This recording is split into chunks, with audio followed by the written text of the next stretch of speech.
Assalamualaikum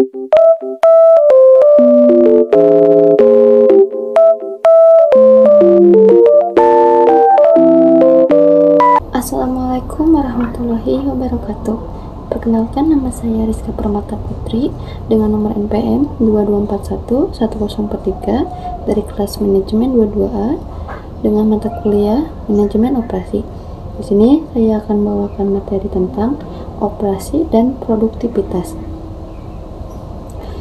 Yang pertama, definisi dari manajemen operasi menurut para ahli.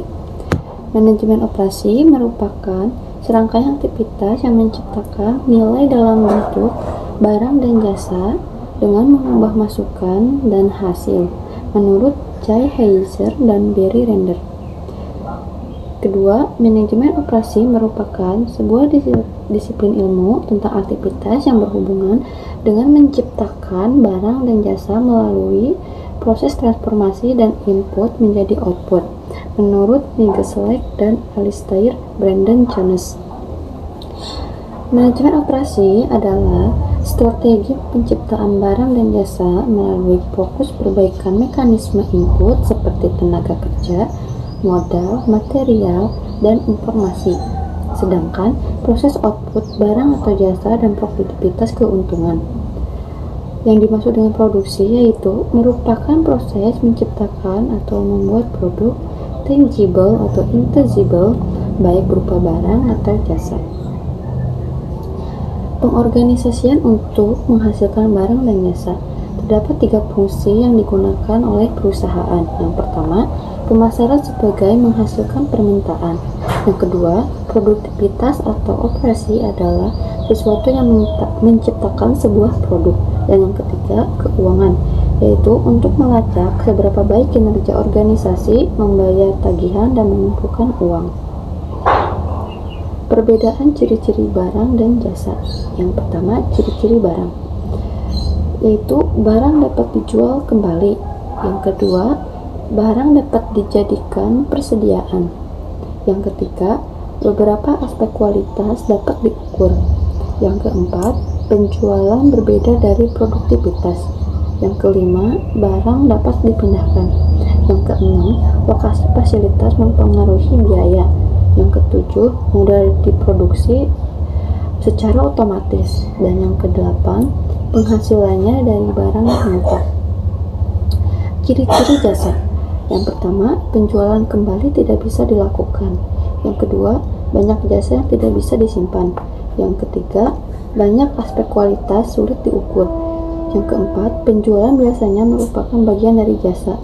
Yang kelima, lokasi fasilitas penting untuk hubungan dengan pelanggan.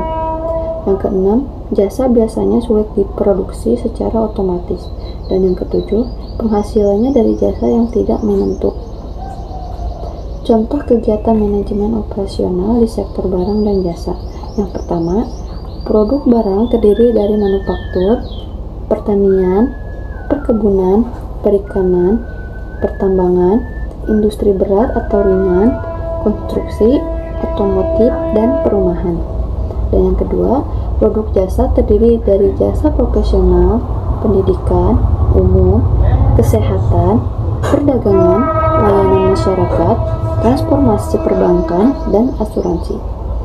Jadi dapat disimpulkan yaitu semakin kompleksnya pasar, kebutuhan dan keinginan konsumen semakin sulit untuk memisahkan antara fungsi produksi dan fungsi pendukung lainnya. Apa saja yang dilakukan manajer operasi? Yang pertama, mendesain barang dan jasa. Yang kedua, manajemen kualitas. Yang ketiga, desain proses dan kapasitas. Yang keempat, strategi lokasi. Yang kelima, strategi layout.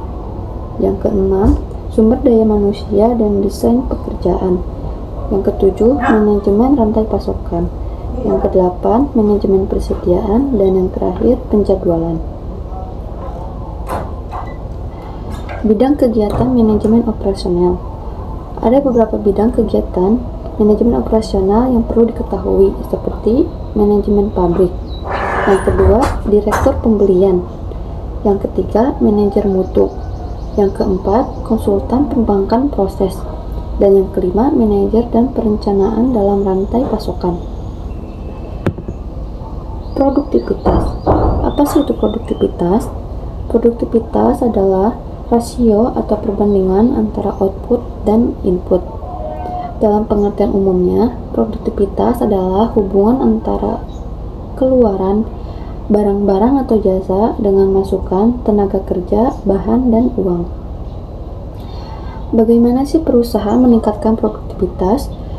Jadi, jika input tetap, maka output akan meningkat. Dan sebaliknya, jika output tetap, maka input akan menurun. Semakin meningkat produktivitas, maka akan meningkat pula efisiensi dari perusahaan. Variabel produktivitas. Terdapat 3 variabel produktivitas, diantaranya tenaga kerja persentase, yaitu 10%, ikut serta berkontribusi dalam peningkatan produktivitas perusahaan.